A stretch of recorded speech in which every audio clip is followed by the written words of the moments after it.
What's up, everyone? This is James with BerryFlow.com. We are live on episode number 74 of Upstream. This is entitled Vienna for the leaked rendering of a new BlackBerry-powered Android device we spotted. Now, as well here on air, we have one of our stalwart participants in BerryFlow Upstream, Mr. Darius Stokes. How you doing, man? What's going on, brother? How you doing? Good to see you back, man. Good to have you on, as always. I know you've been Been a while. crazy, hella busy with work, man, but awesome to have you.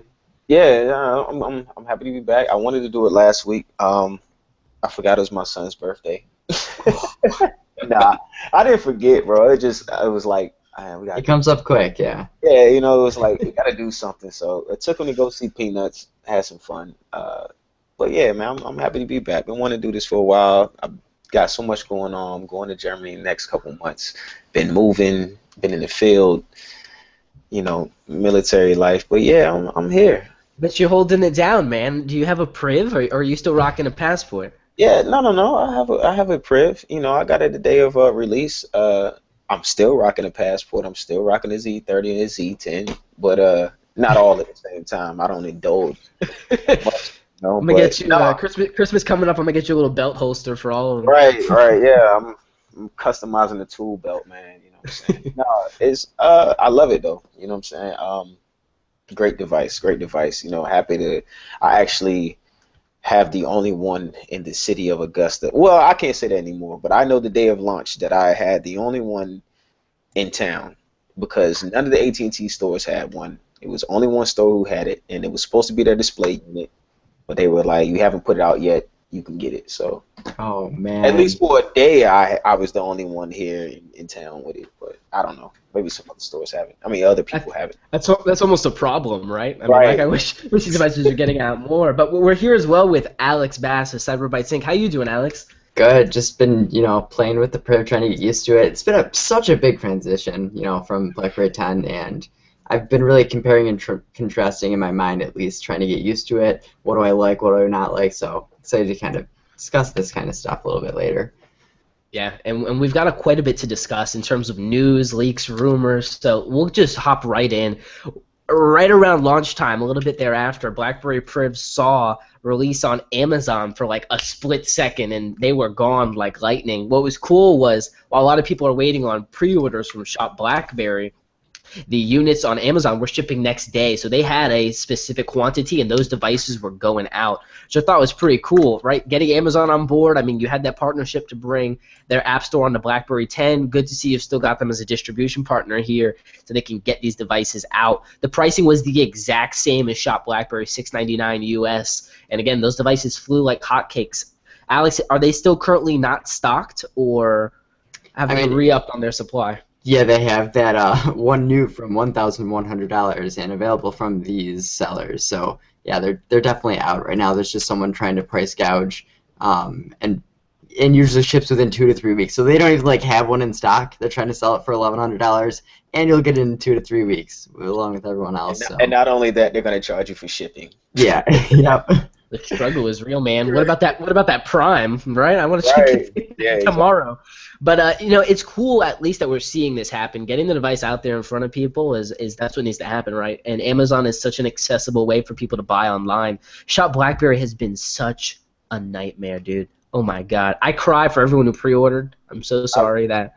Me too. Our thoughts and our prayers are with you. I promise. It's crazy. I mean, Because your Priv isn't probably. right. It probably isn't really coming to you, you know what I'm saying? But they just got your hopes so like, hey, it's on the way, but yeah, it's on the way.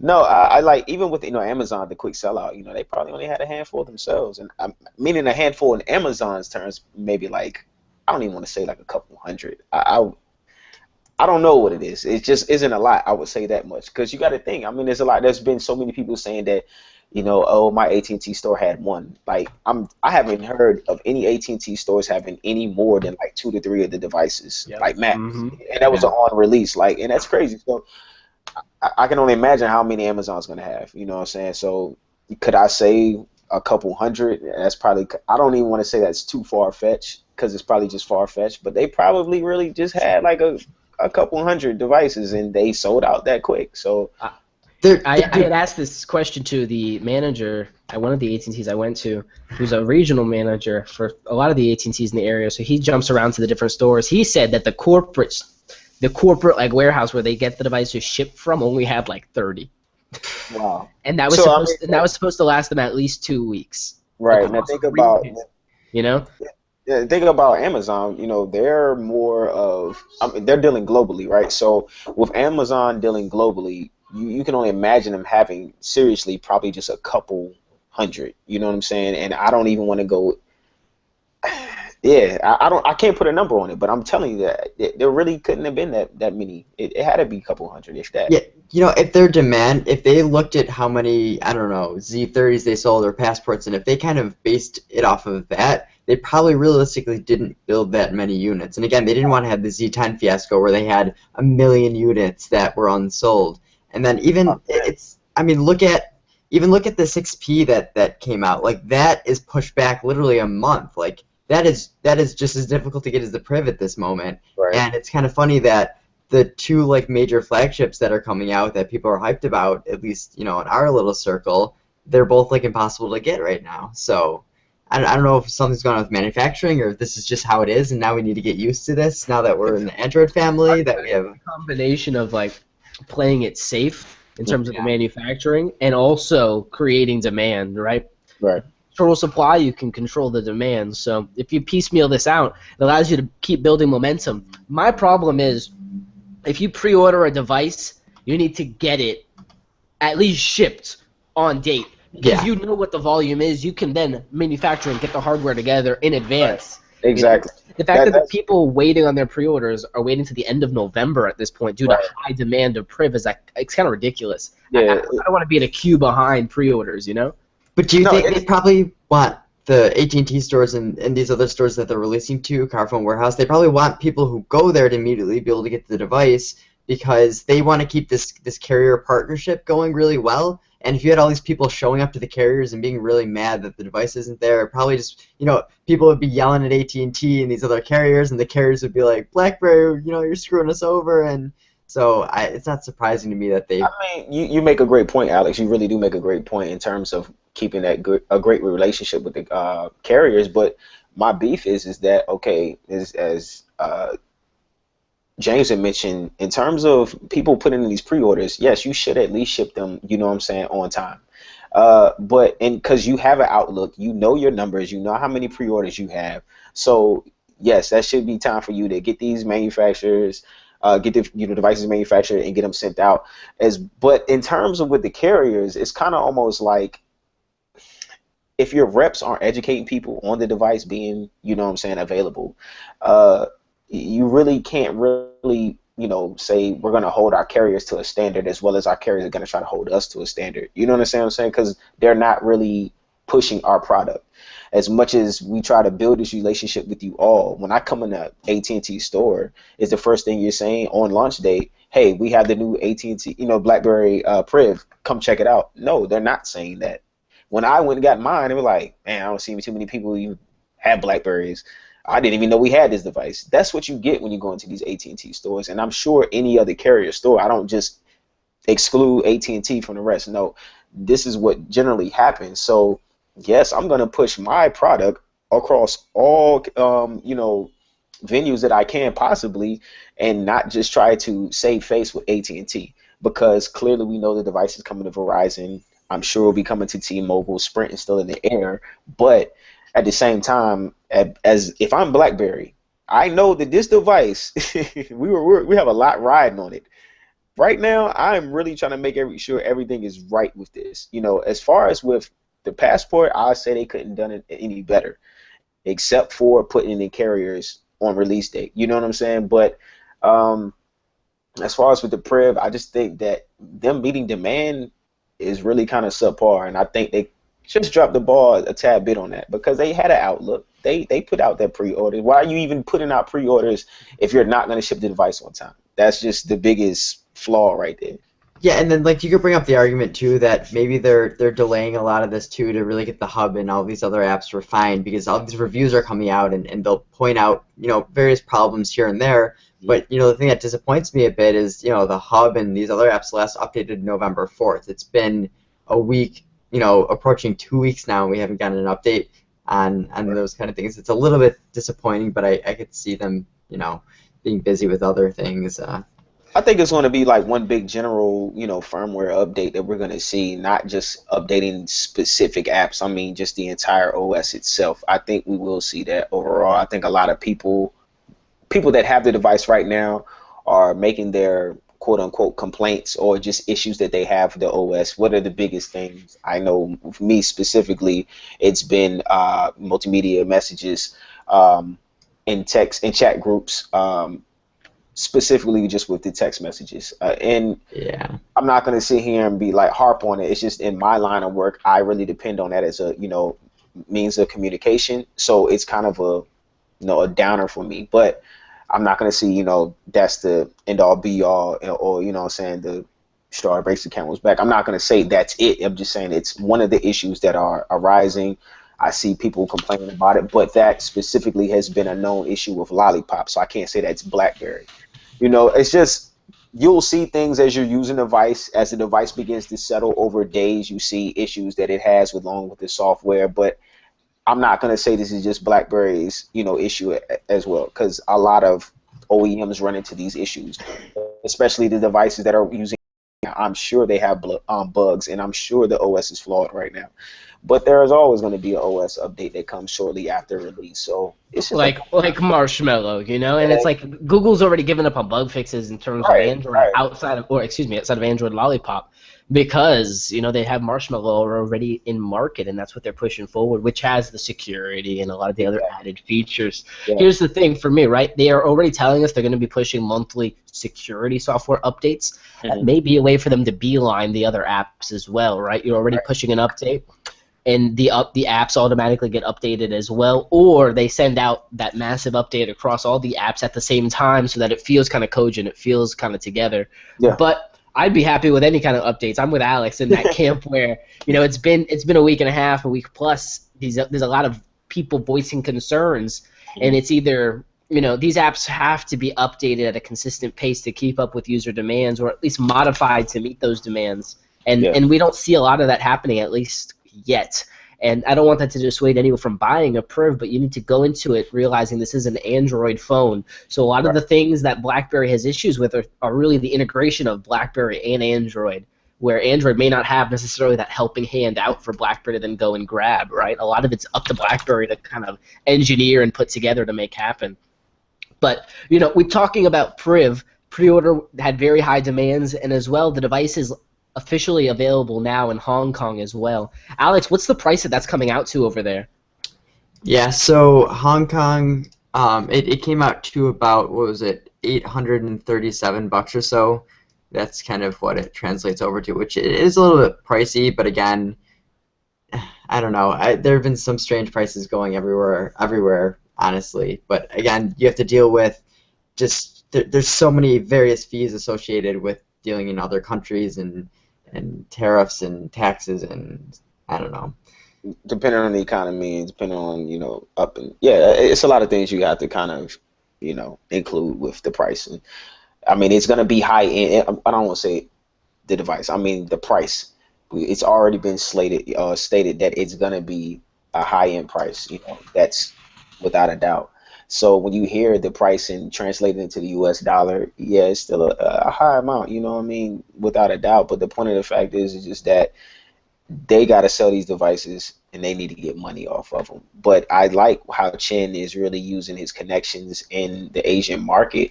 That he started off last year. You seen him at the end of that kind of like that last leg, 2014 year. He was over there. He was making connections, attending events, pushing the passport specifically. Excuse me.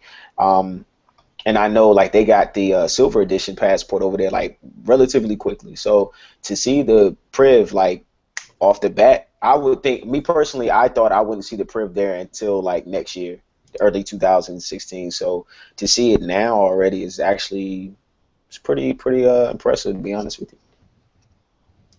And it's good to see at least that they're able to get out there and make those devices sell. I think really there's a lot more of a long-term strategy coming to a head here, and that kind of transitioned us perfectly into this conversation about SecuSuite, right? And the expansion of that business offering with encrypted voice chat.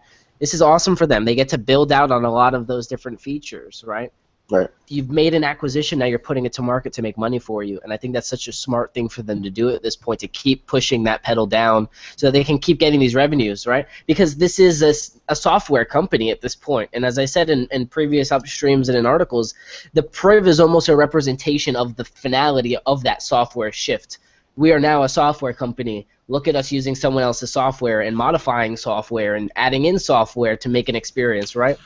And you can make the argument that that's exactly what they did with BlackBerry 10, but BlackBerry 10 was more an organic thing. We have these gripes about SMS and lollipop bugs and this and that, and it's like, well, we can't blame BlackBerry for those anymore, right? That kind of sucks. We used to just go all in on BlackBerry for those little things, and now it's a split type of thing. So as a user, if you're looking at BlackBerry 10 and you're happy with the experience you have, Priv may not be something necessarily for you, but what I think it is it establishes them in the high-end space so they can really make some money with higher margins. But as well, as Darius mentioned, they're going to be able to play up to those carriers across the globe and say, look, we have a strong Android offering now, and here's how we're going to elevate it. And that brings us into our conversation about Vienna.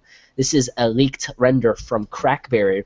And while we're talking about Crackberry, I will mention that Blaze is not able to be here with us tonight. He's actually probably landing or flying right now, heading from Winnipeg down to Arizona. So we'll have him very likely on next week. But he did want to make mention that the leaks images of Vienna were sent to him. This is all he knows. This is all he's got. Don't send him a bunch of emails asking for more, because this is all we got, guys.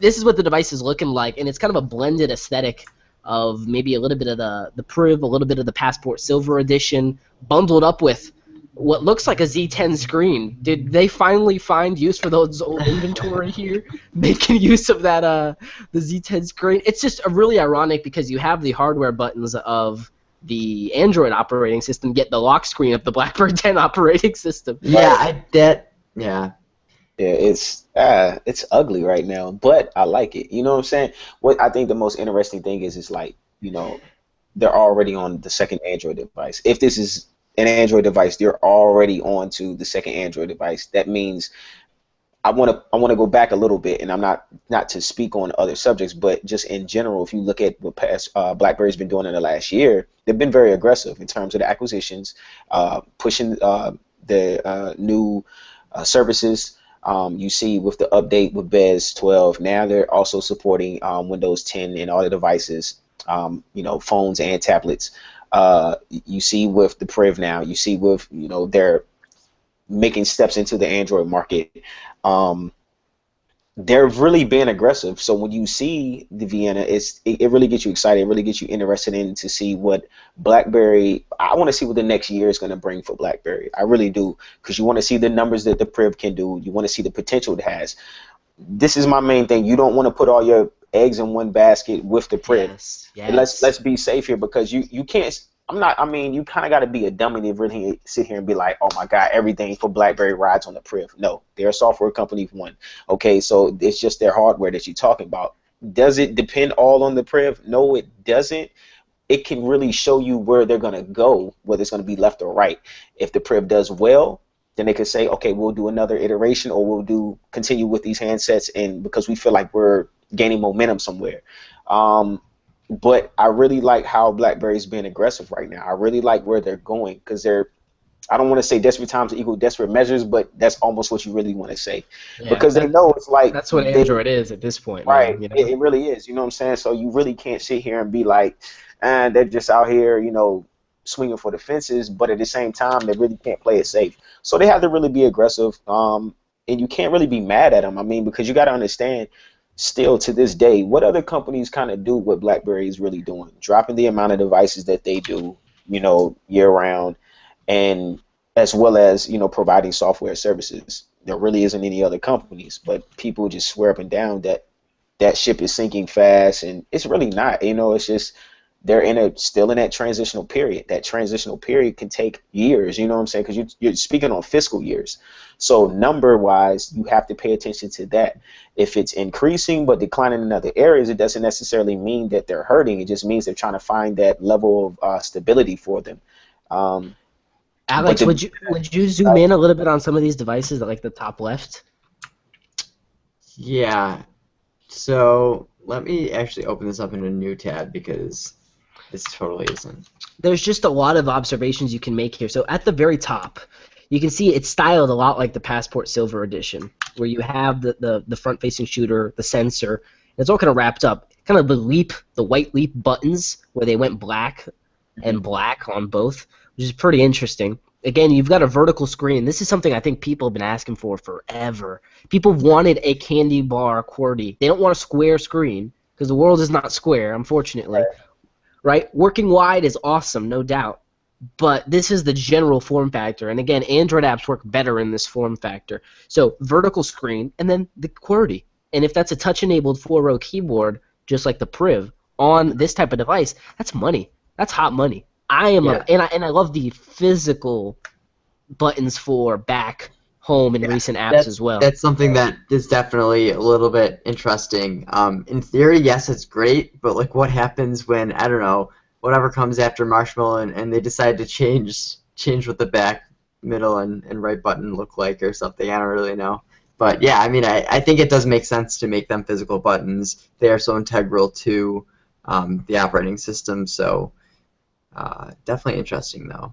I think what you're looking at is this is more enterprise directed. When you look at this device here, I don't really want to say this one is the second device for consumers. This is definitely enterprise. I mean, because when you look at a more tactical, interface in terms of with the physical buttons, I think that all says productivity, make it happen now. It just screams enterprise to me personally. Looking at the back, it has that leap type of backing to it.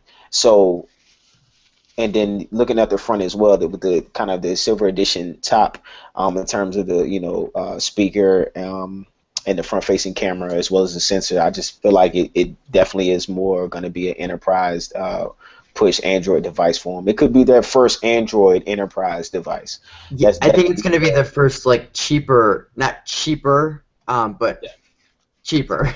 No, I know. Their entry level. It could be their entry level Android device. That's exactly what it could be. I think it's definitely more of a consumer device. I think U.S. stateside enterprises are going to eat this up because low cost. They can ship it out to their people. It's another classic running Android. But I think like in Indonesia, South Africa, Europe, this is going to be a cheaper device. Youth can jump on it. I mean, we see the different colors and things that they have planned, quote unquote. Yeah. And I think really this is that lower end device. You can pick it up for $300, a little bit more, and you can walk away with a really nice experience. Especially if BlackBerry can bring over some of their gusto to it, You bring up a good point because realistically, if this wasn't a consumer device, like enterprises, like they don't care about colors. They're not like, oh, I want to make sure that I have nice color options available for my employees. Like that's totally consumer oriented thing. So if they're gonna have 4 colors, these are nice looking colors, by the way. It's like, you look at an iPhone and they have the different shades and they have like the rose gold, which is kind of pink, but like you have a solid nice red here, black, navy blue, and then white. I think it's a nice range of colors that they're sticking with. Yeah, it could definitely be like, more region specific though. In terms of the consumer, I don't not say that it won't come stateside, but when we look at the Z3 and how long it took us to get the Leap. I mean, it could be one of those situations, or it could just simply be, hey, it's going to be a global rollout of this device, which I would want it to be. Not really surprised that the colors, the colorways that they have for the devices, with the military green that we've already seen, the hard shell casing for that, and the Priv, the red, of course. I mean, kind of gets me excited to see if we will see a red Priv, because I will get rid of the one I have now in a heartbeat to get a red Priv. You know what, to be honest with you, because I really want to Darius wanted a red Leap. He wanted some red Priv. No, but you know what? Why I would be excited? Because I was looking at the glass weave on the back the other day, and I'm like, man, this would be dope in red. If I could see, red glass weave back design from Priv, that would be awesome. So I would like to see it, but I don't want to shy away from the Vienna. The Vienna is a clean looking device. It's something to be interested about. It's something to be excited about, just in general for BlackBerry. I think just because, like I said, they're being extremely aggressive right now. Extremely aggressive in all the moves that they're doing on from all angles, software, hardware, enterprise services. It's there.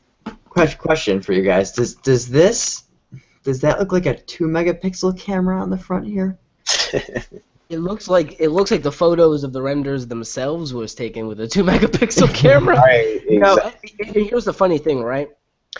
Software can only take you so far, but I will say the most embarrassing thing about Priv is that front-facing camera, and it is scary bad. And I want to do a little demo here because it's awful. It's really awful in low light. Like Renault was posting these green-looking photos, and he's right. They look legitimately green, and you can just see you have this like greenish hue kind of going around the outside of the device, and it just doesn't look attractive. If I were to take like a photo of myself here and share it for you guys, it's just. But for a Snapchat camera, if you could think of it that way, like it's not a big deal. It's pretty bad. I mean, especially in low light. Like I love taking selfies at night when I'm drunk, and I can't do it on my Priv. What do you want me to do? Hand it off to someone? When I'm drunk, I'm not handing my phone off to someone. I can't trust. No, I've read about people speaking on the front facing camera, and it's in low light settings. Like they were like, "Is my device defective?" And it's not defective. It's just bad. I sent Renell a green image, and he's like, "True, okay, it's not me." Yes. You got some work. Like you said, the software is only going to take you so far. So I don't know, man. That's one of those mysteries is where it's like, and it's almost like that every single device BlackBerry does, man. It's everything can be uber clean across the board. Then you'd be like, you know what?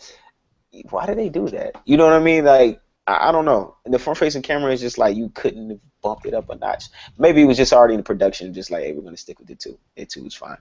I don't know. It could have been easily moved to 5. Still, we probably would have complained about the software. Who knows? But yeah, it needs to be fixed. And here's the thing, right? I think when we talk about, when we talk about Priv and we talk about some of these negatives, I mean, these are small things on an overall device, right?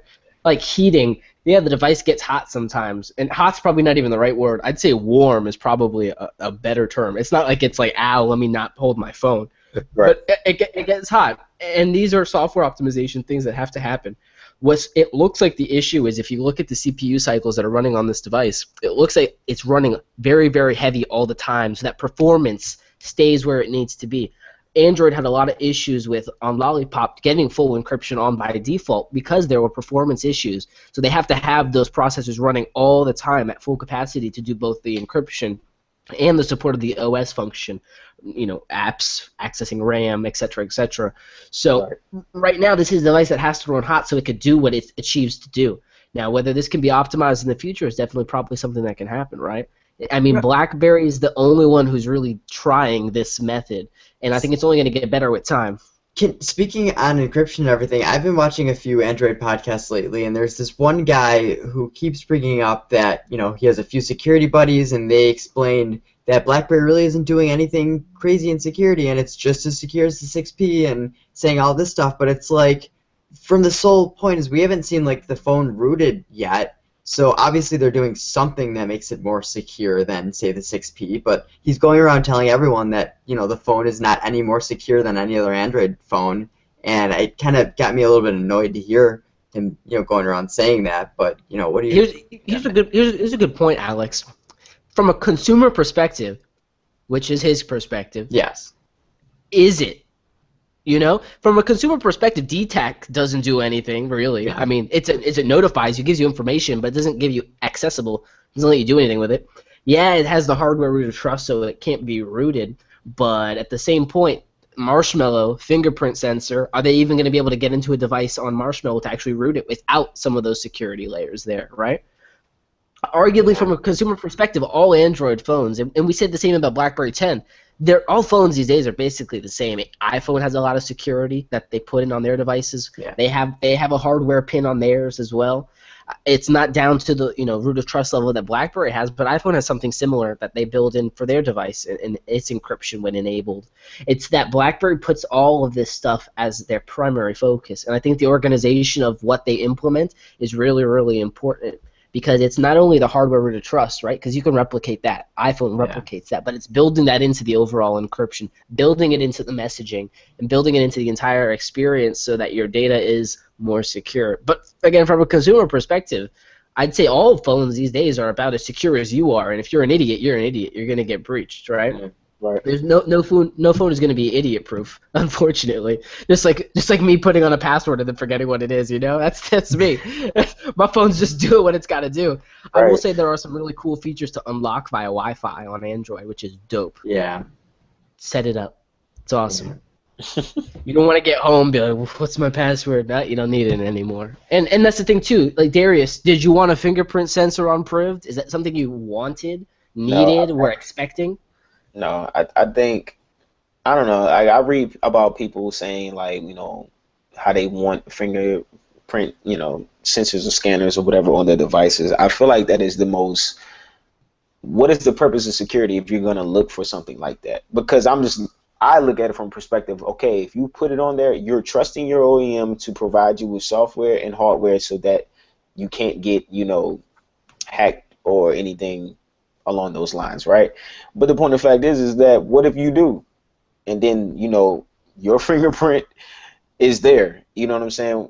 I've always asked, what does Apple do with it? Apple always comes with issues. Oh, we don't touch it. It goes here. It's there. Da da da da. Okay, whatever.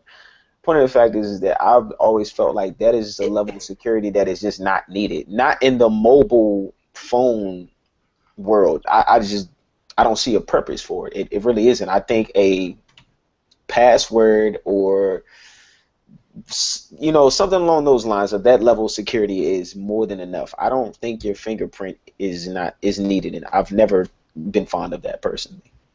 Yeah, I would agree. I think it's kind of one of those points that I think it's like premature, right? It was this cool thing that they could do, so they did it, but it doesn't really have a value add. I mean, quick payments. I guess that that's something future looking, but a lot of people aren't using mobile payments outside of the U.S. right now, or outside of North America rather. So I see the viability, but I feel like it came way too early.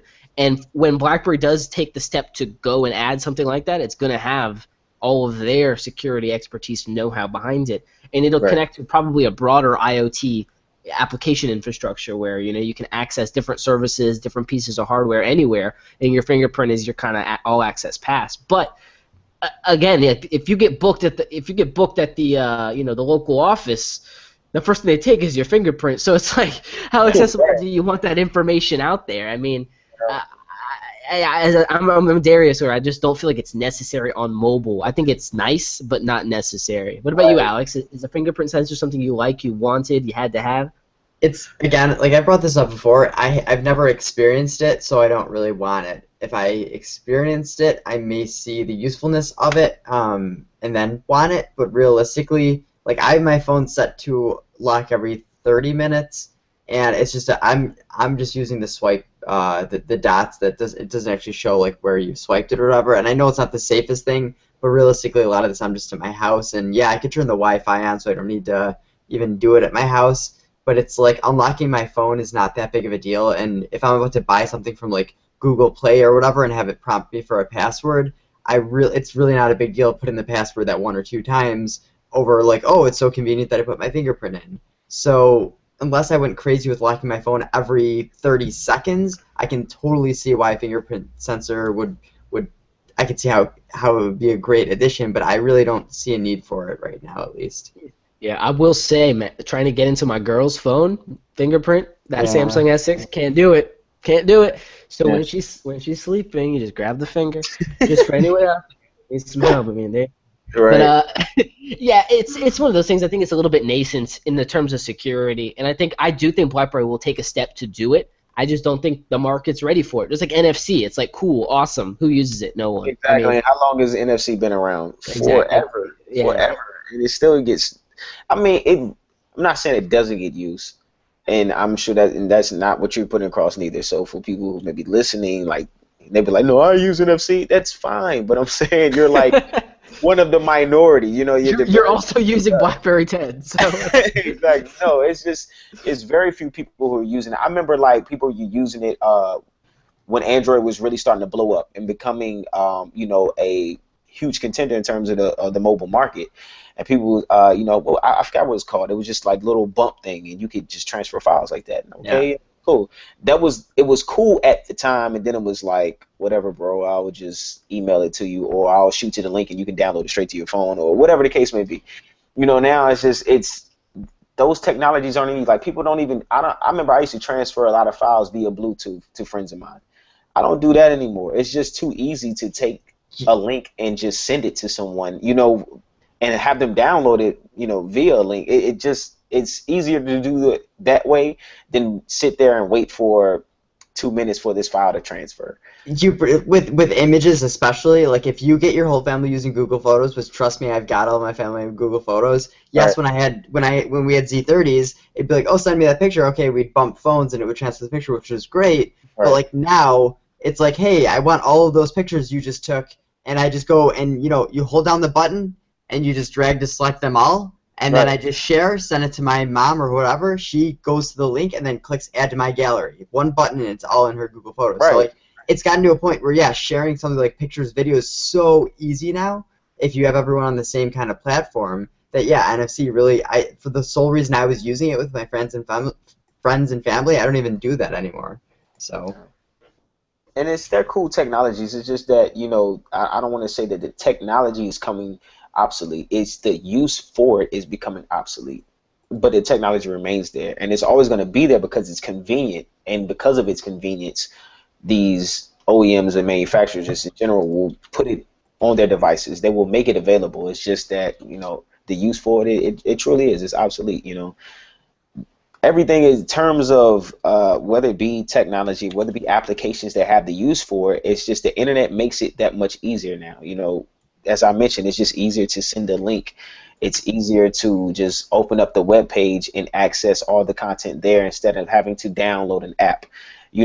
I save it to my book mark and go from there. Like it's those things now. It's all about convenience opposed to the actual use of it, so to speak. I think NFC's main and only purpose in going in the future is going to be for payments. And I know that a lot in the US, like, we're not really using payments, but I'm telling you, every time I've gone to Starbucks, I've paid with my phone. I just hold it up to the NFC thing, and I have like a gift card that's tied to my phone that's tied with the Starbucks app, and every single time I've used it, and it's easy. So the Yeah. more places that get used to doing that, then it's going to be a very big thing. And sure, if that ends up being the only reason why you get NFC in your phone is just to make mobile payments, I think it's worth it. I think it makes sense. No, and Um, you're completely right. I think the only two places are with mobile payments and the automobile industry.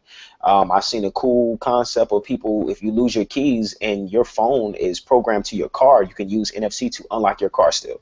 So you have like those venues that NFC yeah. has its niche in. You know what I'm saying? But as far as consumer to consumer, that's becoming obsolete. It's more convenience in other places than it is with those technologies. Yeah. So it's just becoming far and few between in terms of its venues that it can still have its rise to fame, so to speak. It's yeah. just not as there as much anymore. It's tough where software has to integrate into hardware, be it another phone, be it a smart terminal or whatever, and it's hard because you got to get that infrastructure built up so that the NFC then becomes useful. So, and that can be set of Bluetooth. The same can be set of Wi-Fi Direct, which Right. which Alex, when I was sending files to my parents or family members, Wi-Fi Direct, NFC took way too long Yeah. to initiate Bluetooth. Yeah, that's true. Just personally, but Yeah. so I want to talk a little bit more about the Vienna as we close here and transition into some conversations from our Patreon supporters. You guys are awesome. You guys are on point with these questions. I really know I need to get that post out earlier so that everyone can get their questions in earlier. I'm working on it, guys. I'm working on it. I'm gonna pull up the BBM channel here. We do have a private BBM channel where everyone gets to submit their comments, questions. They can yell at me, yell at Alex. He likes to read them too sometimes. We get a bunch of just really good questions from folks, and these are some of BlackBerry's like biggest fans. So it's really cool to see. This is a very loaded question, guys. So get ready. This one's about Vienna, right? We have this 5 million device target, right? And as Darius mentioned earlier, you don't want to put all your eggs in one basket. With the Vienna, everything starts to make a little bit more sense from a strategic perspective, right? Now we have Priv at the high end where we can get our margin, sell out on a couple. Maybe I'm thinking they could probably hit 1 or 2 million, maybe even more, on Priv sales alone over the next year. And then if they can go hard with this Vienna device at the lower end and kind of augment the Priv sales, if they can go hard on those two devices in both enterprise and at the consumer level, they're going to hit that 5 million target. And I think Darius said it best here, where they cannot. Priv 1 is not the end; it's not the Hail Mary, but they need to hit that target. And I think two devices is going to allow them to hit that target a lot more readily. But what do you guys think? Do you think it's too early to bring another device? Like, when would you want to see a device like this? I was thinking like Mobile World Congress, end of spring, starting summer, so it's got some headway. But what do you guys think? Think it should be something that's played out a little bit longer to give Priv more space? Yeah, well, I mean, let's keep in mind right now, there are people who want the Priv who can't even buy it yet. So I think let's get over this hump where people at least, can buy the phone, get in their hands, because there might be some people who they might settle with the Vienna over the Priv because it's probably going to be a little bit cheaper, whatever ends up happening. I say just like force it. Like, this is what we have. We have a Priv. You can buy it or not, and maybe Q2 of 2016 push out the Vienna. And I just wonder, are they going to have a third device like next year, or is the Vienna going to be the device of next year? Which I really don't think that would be the case, but I'd be curious. I think you give it some time. You give the Priv some time. Get the software updates out there. Get the phone solid. Okay, because it's not solid right now. Get the phone solid. Get the phone out there. Lower the price a little bit. As Alex mentioned, get the phone in people's hands that's solid from a software aspect, and then you can say, okay, it's got a little traction. It's got its legs underneath of it. Now we can put the Vienna out there. I just think when you look at the Vienna, we don't know enough about it. If we were talking about it's top of the line in terms of specs, then I would say, hold off just a little bit. But if it's something that's going to be on a lower end, entry level, so to speak, then put it out there. Like, who cares when it kind of gets out there? Put it out there now. But with that being said, I think it needs to be region specific, because when you're looking at the Priv from a price standpoint, you're not going to put this in Indonesia and think it's going to do numbers. You can't expect that at all. Yeah. I think that is like 3 people have to come together probably by one. I just think it's like out of control, so you had to look at it from that perspective. If the Vienna is going to be an entry level phone, then put it out there, just say like, all right, we dropped the top end, and then we got our low end, and then we'll give you, over time the Priv falls from its high end device to its mid-level device, of course, because you will have the next latest and greatest out there. I don't know about that, man. The Passport's still $500. I mean, that's killing. You're right, but you're looking at from a totally different OS, though. You know what I'm saying? So they kind of don't want to throw shame on their homegrown baby. They don't want to do that. So I see why the Priv is still priced where it's at, because if you're looking at it from BlackBerry, then okay, this is our high-end device from BlackBerry 10. Yes, it's $500. If you're looking at our Android device, our high-end Android device, it's going to be priced here still. So if I drop another high-end Android device, that means the Priv clearly is going to drop to my mid-level. The Vienna, let's just theoretically say that it's a entry-level device, then that will be there. I think it should be region-specific. Give the Priv time, bring it stateside, you drop another device. But it's like I said, it's a numbers game. So we don't know enough about the Vienna, but if it is top end, yes, I say give it some time. Give the Priv time, because it needs to get the software updates to make it a solid device, and then say we can really put more behind this, especially when you get releases from other carriers. That's the other thing. Like I said, the whole carrier thing is still out there. We've seen it on Verizon. We don't say it We just can't say that it's on Verizon yet. It's unofficial.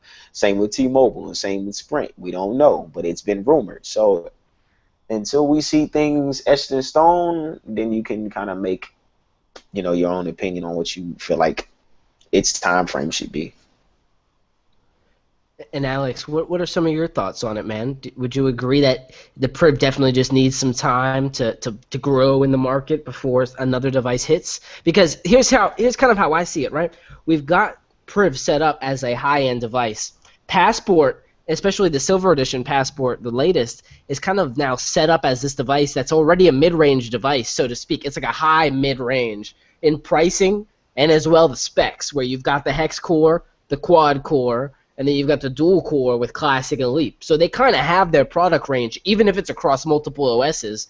Now, if they bring in another Android device and they put it right in the middle, if it falls just under Passport, but right above, Classic and Leap, that's probably that sweet spot that Darius was talking about, Yeah, and I think you need to think strategically about it too. When this phone comes out, there's going to be more reviews because it's another Android phone. So you should really use that as an opportunity to have the hub refined and the calendar and everything kind of refined, because part of reviewing the device is going to be the BlackBerry software. So get that down, like as Darius was saying, really get that refined, because that's another kind of time to review for the device. So I really think they should give it more time, just get their software solid and before they move forward with it. But James, you had came back and did a review on the device. I can't remember which one it is specifically up top. I know you came back later to the device after pretty much it was an OS. I want to say, was it 10.2? And I want to say you did like I don't know, I can't remember, bro. I just know you did a review on it because you allowed it to be more refined, and then it was like listening to that review. I don't know if it was specifically a device or it was just more of the OS itself. I think it was a Z30 like 10.3 revisited or something like that. Yes, yeah, that's exactly what I'm thinking of. Mm-hmm. And it was like, if you watch the first one, right? I'm not gonna use the words painful to look at and watch it at that time, like man, but when you watch the revisited review of it, it was like, bro, this is a solid device. No matter even if the specs were outdated, you know what I mean? Like the device and the OS together made it solid, and it made it work at the time. And you're just looking at it like, yeah, I would buy that now. So we're not even looking at a long turnaround, because we know that the updates in the software that is needed for the Priv currently will happen in the near future. So I think it would be safe to say, like, hey, if another review happens of this device, they could totally push it. But not only that, they can also just say that, hey, let's kind of do a second push in terms of quote unquote relaunching the device. You know what I mean? Yeah, I think they, especially when Marshmallow comes through, they're gonna have to look at it's it. a whole Marshmallow makes it a whole nother device. Like I don't know if y'all see it how I see it, but I really feel like if Marshmallow comes to this device, it makes it a new device. Just like when people have the Galaxy S5, they got a Marshmallow update. Oh, I'm not some Marshmallow, excuse me, a Lollipop update. They had a whole nother device on their hands because you bring a material design to it. So if you have the turnaround of the Marshmallow, not to say that it's a completely overhaul of the UI or anything of that nature, but I mean you're bringing the new security features on top of the new Android features as well, and everything BlackBerry brings to the table. You kind of got a whole new device in your hands. I think. Yeah, we talked about it, that the Priv was definitely built with Marshmallow in mind. DTech as a whole, like that, literally is built with the permission controls that Marshmallow has. So. Yeah. I think this phone was built for Marshmallow, so for it to not get another review when Marshmallow comes out, I think that would be kind of a sad thing to happen. Right. I think I'm just gonna go out on a limb and say this, but because I like to get people optimistic, especially when it comes to BlackBerry. But I think when we see this device, more run BlackBerry 10. No, no. No, please. I don't want to do that. Darius said it, not me. No, I think when we get more of like information on release of the Priv on Verizon, and I want to say it's coming. Like I said, we speculate on it. It's coming. It's coming. Verizon tweeted coming soon. Yeah. So it's coming. So I think when we get a release on Verizon is when you will see a release of possibly marshmallow right around it. So, and I don't want to even go too far being like, that's a big maybe. Like, no, I really think that's serious because when you have this device across multiple carriers want these updates because it's kind of a competition, but amongst carriers to say, hey, we had this on ours first. It could be AT&T, it could be Verizon, it could be wherever case may be, but hopefully BlackBerry sticks to their word and provide these security updates monthly as they should. I think it's not too far-fetched to say such, so I think it'll be okay to see a marshmallow right around the corner. Because I can say it's safe to say we'll see the Priv and Verizon's network top of 2016 or so, if not a little beforehand. Yeah, and James, I think I noticed you had two of something that there's a lot of people watching that want one of these things, and it looks like you have two of them. Yeah. Don't talk about it. I had to literally go to Shop BlackBerry and steal these units. No, one is thankfully an AT&T review unit, which is dope. Which is clutch. I mean, it's funny because when we talk about like, and some of our Patreon questions kind of allude to this, so we'll do this transition now to answer some because these questions are awesome. Like these are better than questions I could come up with because these are just on point. So we have Ahmed who asks, he's over in Egypt. He says, I'm ordering the Priv really soon. I would love insight from everyone on it and whether it's worth the money. Plus, good topic for reviewing the YouTube reviews. Which reviews did you guys like, etc. Oh, Plus, man. he wants to know, is heating a serious issue on the Priv? And would certainly appreciate Alex's family feedback on this. And he's like, why does no one talk about accessories? So that's like 5 questions in one. Let's break it down. We'll go quick through these because we've got to hammer these out in the next like 10 minutes. So let's first talk about, is it worth the money? Darius, at this point for you, was it worth the money? Yes, and I'm going to ask you a question real quick, James. Why do you think it's worth as much as it is? I'll put it. Do you think it is because BlackBerry needs to make money, or do you think it is because of the software that they provide along with this hardware? I think it's a little bit of both, right? I think that they've, and in my review I really go into this in a lot more depth, but I think this device is one of those, and Blaze said it in his review, and I really do agree with him. The device just feels familiar in the hand. Like you pick it up and you're like, I've held this before, and I don't know why, I don't know how. Maybe I had a wide remote. I have no idea. But you pick this thing up and it feels familiar. And I never had a slider. I had never had a 9800, never had a 9810. But it just felt like something that just felt right. And I feel like the hardware is really, really well engineered. It's futuristic. Everything's done in a smart way. The speaker's facing the front the right way. I mean, like those small things like make it and really, really elevate it to that cost level. And of course, the added security where I have a confidence in BlackBerry that this device may not be more secure than some of the latest Android offerings, but I know from a security perspective it's going to get the attention that it needs. And as well, I feel like in terms of Android, they really did a lot to bring productivity to the table. So is it worth the money? Hell yeah. You get apps and the best of BlackBerry. I mean, you can't ask for more. What about you, Alex? There's one more thing in addition to that I like to bring up. I've mentioned it a few times to people that take something, for example, if you play old games on an emulator. So, yes, there's the on-screen keyboard, which sucks. It's never worked well. Or the on-screen, rather, the buttons. But you flip that open, and now you can move around just using your fingers on that and having physical buttons to press. It makes, like, gaming actually enjoyable. So if you, for instance, are someone that likes old games, then this is like buying a Game Boy Color, like in modern day, to have it on, like that's just a 2K Game Boy Color with a curved display. I'm not even kidding though. Like that is something that might bring it over the edge for people understanding value, like worth. That's just one of the things. I thought I was gonna be typing on the keyboard about 20% of the time. I'm probably closer up to like 50-50. It depends. Like if I'm laying in bed or something, then I'll pull out the physical keyboard. Depending on the scenario, I'll use virtual as opposed to physical, and I'm using the physical a lot more than I thought I would be, and I'm getting really quick with it. So simply, is the price worth it? Looking at the physical keyboard, I say definitely. My thing is when you look at the Priv, And when you said it's just something about the Priv that makes you feel like it's it's familiar to you, so like you've had it before. I think it's because it's something we've always wanted and we expected from BlackBerry and we got it. I think that's what makes it feel so home for us. Second, I think like when you look at the Priv, it's clearly quality over quantity. So in order to get quality, you're gonna pay it. You're gonna pay for it, essentially. But um, I think overall, you're definitely paying for your software. You're definitely paying for the hardware.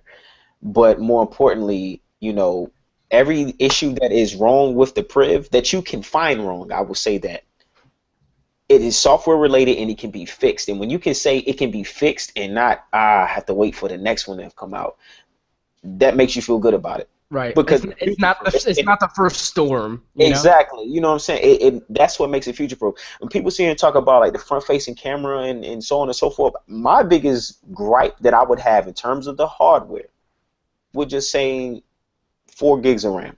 Because that would make it super future proof. You understand what I'm saying? So like that adds on the longevity. Not to say that 3 gigs of RAM is an issue, because that's still it's kicking, it's good. Trust me, it'll be good for a long time. But 4 gigs of RAM just makes it that much better. So if I had a gripe, then it would be that. But that's not a gripe of mine.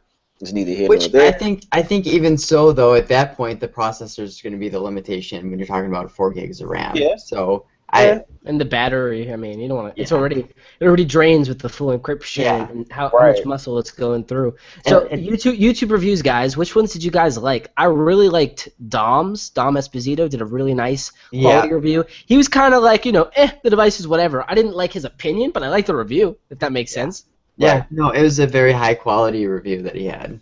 Yeah, I think everyone's been fair. I don't think there's been a bad review out there in terms of video reviews that we've seen. I think everyone's been fair. Everyone's been calling it exactly what it is, and everyone's been excited. They say, I like this device, I actually love it. My biggest issue is this, but I absolutely love it, so it doesn't make me feel any way about the device. Still, I would continue to use it. And if you pay attention to each one of these video reviews that you're seeing out there, they're also saying at the end of the video, I will continue to use this device. So that means that they really want to give it a chance, and they really want to see the device itself succeed. So I mean, you got. I don't know. Hasn't been one out there I haven't liked. I don't know. They've all been very fair. I thought The Verge was fair, but it was also kind of aggrandized to be something more than it was, right? Yeah. Calling it's just too buggy. I mean, well, shit, Android's buggy. Yeah. I mean, it kind of is what it is. So I would agree with you guys. Everything's been pretty level so far. I think heating as a serious issue. Just to move through Ahmed's questions here. It's not that big a deal. It really isn't. And I live in Florida where it's hot, and I'm not, I'm probably more sensitive or less sensitive to it, than normal, as opposed to someone who may be living in the north and it's actually nice. If you watch Erica Griffith did a long review, and she's like, I live where it's cold and I actually like the hot. She does a 25-minute review. Like, that thing is long. Yeah, she goes through a lot of the niceties of, screen resolution and color balance and all that stuff. Yeah. So, but no one talks about accessories. I think that's another point that Ahmed makes here. No one talks about accessories. Are any of you guys using an accessory on your device? My stepdad has 2 accessories, so he's been mixing around with both. One thing I did want to mention though, Android Central, they had the review where they had the guy hold the phone, and then like after he's like, push on the screen and push it up, and the Google guy's, oh, holy shit, or whatever. And I can relate to that because I showed the device to one of my friends, and he's never really liked BlackBerry. He's an iPhone user. He was playing with the phone, and seriously, 5 minutes in, we were sitting out at dinner, and I told him, I was like, put your thumb on the screen and then push up. And then he goes like that, and I was like, no, like push harder on the screen. And he goes, whoa, like it totally threw him off. He had no idea, and it's like that really, it was just an awesome experience for me. And he played with my phone for 25 minutes. That is worth $800 right there. Honestly, it kind of is.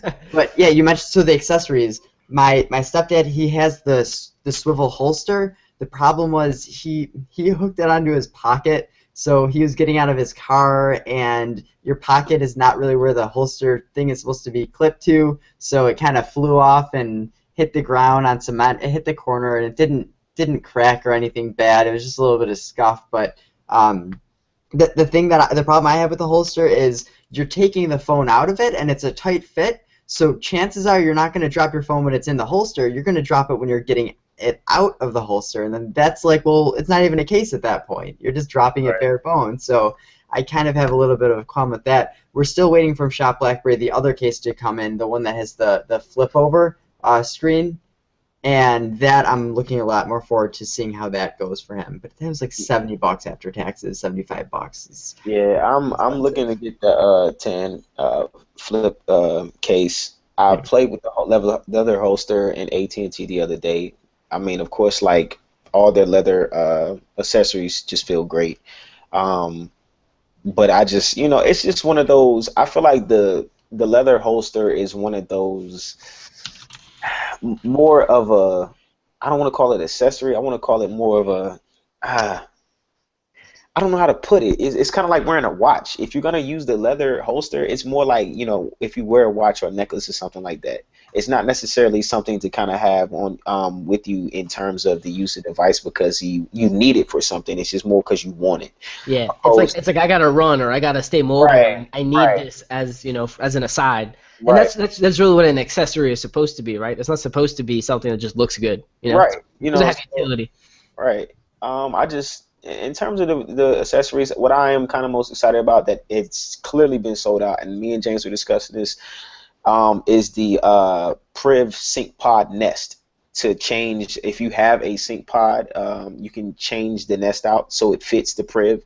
And I haven't been able to get that. I've seen some websites are pre-order now. When it comes in, you can This is what Darius is talking about. So I have a Sync Pod, which I bought with Passport, and all I did was buy the Nest for the Priv, which was like $9 on Shop BlackBerry, but they've all sold out.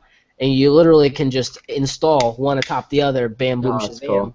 and now you're Priv. But again, there's no blend, there's no things I like to use it for, so I don't use it. It's literally, and we talked about accessories.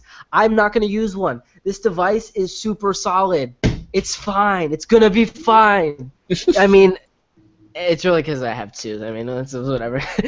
But it's the thing is, like, accessories are so expensive these days for these devices. It's like I'm gonna spend another $50 to $100 on just accessories.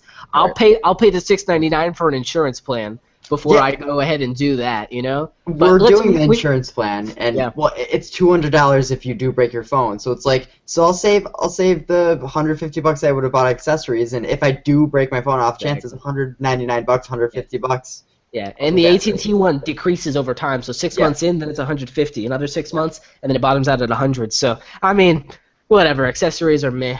I'd like to see some cool ones, but I haven't seen too many yet. Aside from that leather one that Darius was talking about, which allows that the little front panel, kind of like Samsung devices, to act as a little widget.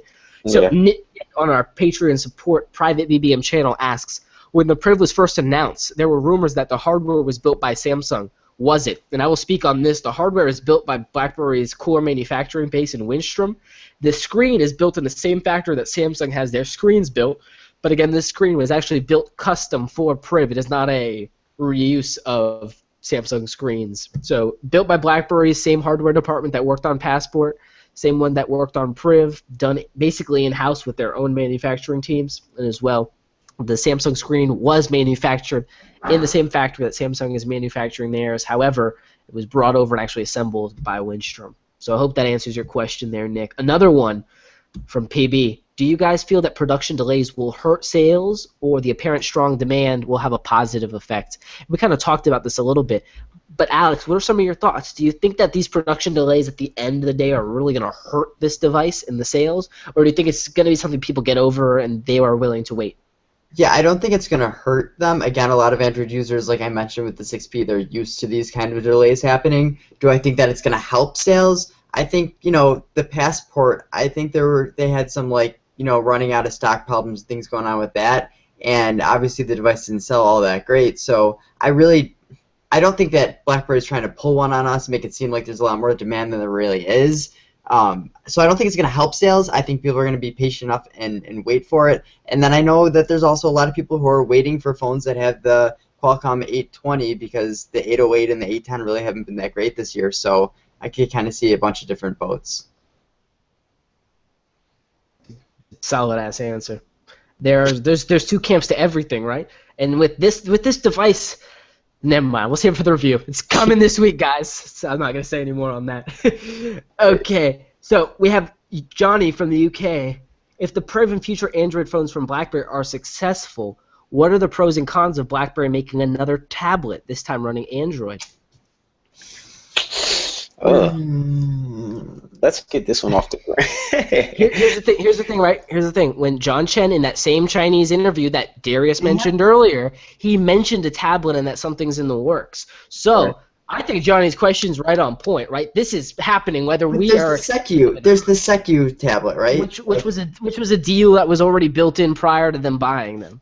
But I'm saying, like, what would they do with a consumer-facing tablet? Like, why would they want to take the risk of the hardware for a tablet?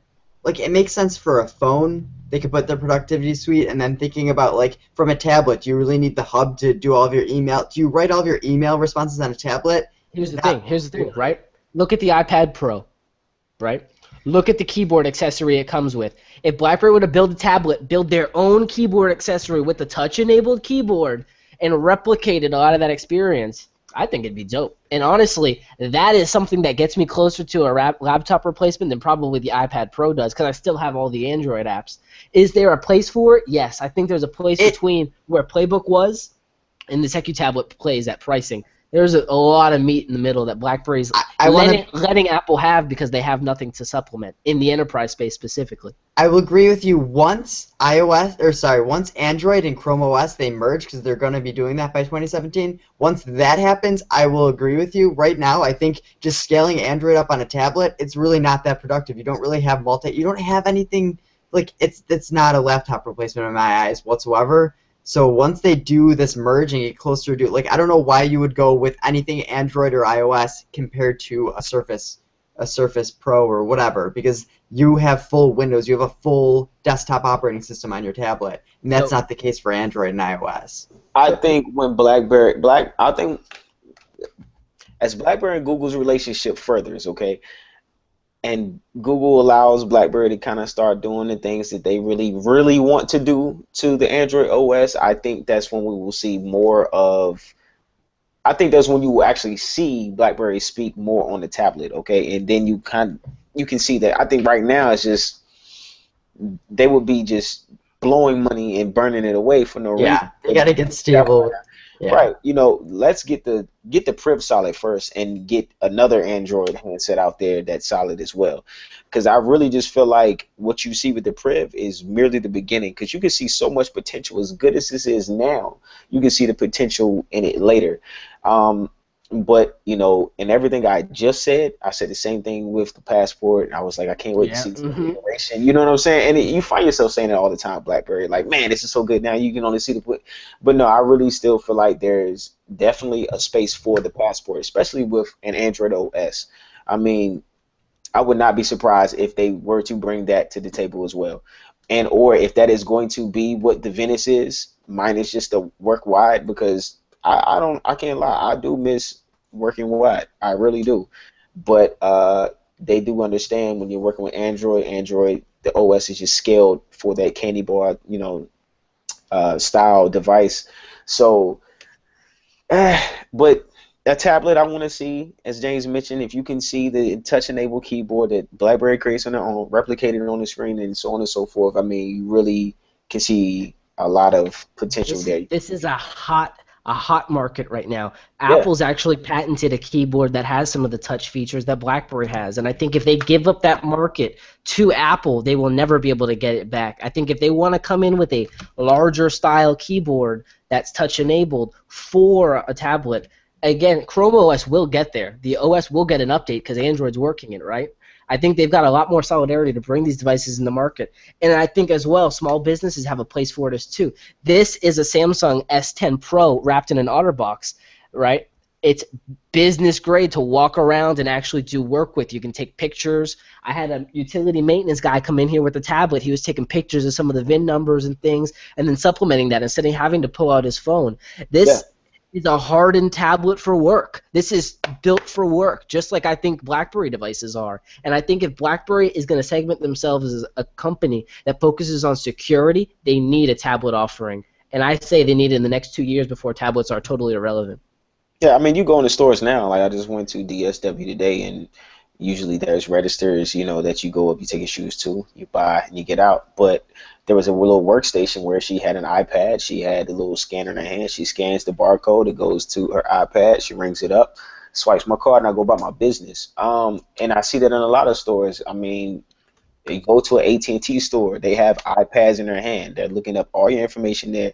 So yes, it's definitely there. You see the potential, but I just feel like BlackBerry is still a ways off from that. But you made a good point in terms of saying if you allow Apple to get in what you're good at, then yes, there won't be that space for you to come back into it. Because though the playbook had a lot of potential, it's just I think it was like one of those things that was ahead of its time, that's really what it was. It was ahead of its time. Um, I don't. Playbook is. I don't know. I don't want to talk about it. Yeah, let's just get It's off bittersweet, bro. Johnny, thank you. You made us all emotional with your question Right. about a tablet running Android. Last question we have here is from Alex. Hopefully not too late. Just curious. Do you guys think that the Vienna leak is damage control for all of that quote-unquote last device talk leading up to the Priv release? And if not, does it seem to us that it's going to hurt Priv sales? A lot of people are on the fence about Priv, and a lot of them may just sit and stay out now. What do you guys think? Chen was vocal that the Priv is not the first and last Android device. Like we heard After it launched.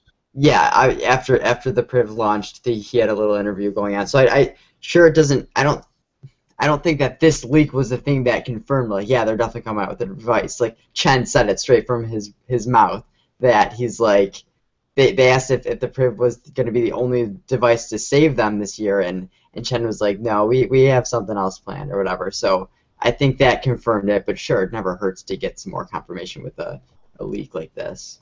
But I think it instills more hope into the BlackBerry loyalists as well because it's like, oh man, yeah, they're still doing it. They're still making devices.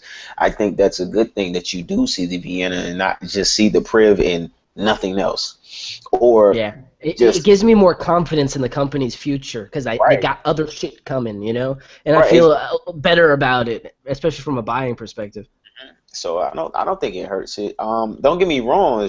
I think with every leak, it is a portion of it is damage control. She does make a good point because you kind of want to keep your secrets invested in yourself, but no, I think it does do some good though because it keeps your fans, it keeps the consumer saying, okay, I still have things to look forward to. If there's hardware, there's going to continue to be software support clearly in the hardware division, so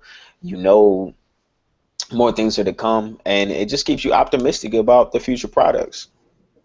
yeah, I mean, if this leak was another kind of high-end device, maybe if it was like an all-touch slab or something like that, then sure, I think that would hurt the Priv sales. But it's pretty obvious that this is totally a different kind of form factor, and it might probably going to be a little bit lower end. So I don't think that's going to really affect the Priv If sales anything, at all. you kind of got to look at it like remember when the leak Priv started and how they just didn't stop, and it was like, man, just drop the device already. That I felt like would have hurt the sales more than the Vienna dropping. You know what I'm saying? Like, I don't think it has anything to do with it. I just think that they have to just really show the support behind the Priv right now. And Alex made a good point. Here we are about 2 weeks out now, and we haven't seen anything yet. So we need to see something here soon. Hopefully we will by week's end, or if not, by top of next week. Excuse me, but we do need to see more updates in terms of software for this device currently right now. And that wraps it up for our Patreon questions. Again, guys, thanks so much for participating in our private BBM channel. I will do my best to get that post out for you guys on Saturday, so everyone's got a full day instead of a couple hours to actually get their questions in. We're going to hop on the after show and talk some shit. What do you guys? I got some topics. I got some Vienna stuff that I can actually spill on the low. I think and I'll say this to tease you guys for the after show. You're gonna like the Vienna from the things I've heard, and so much is up in the air in terms of changes.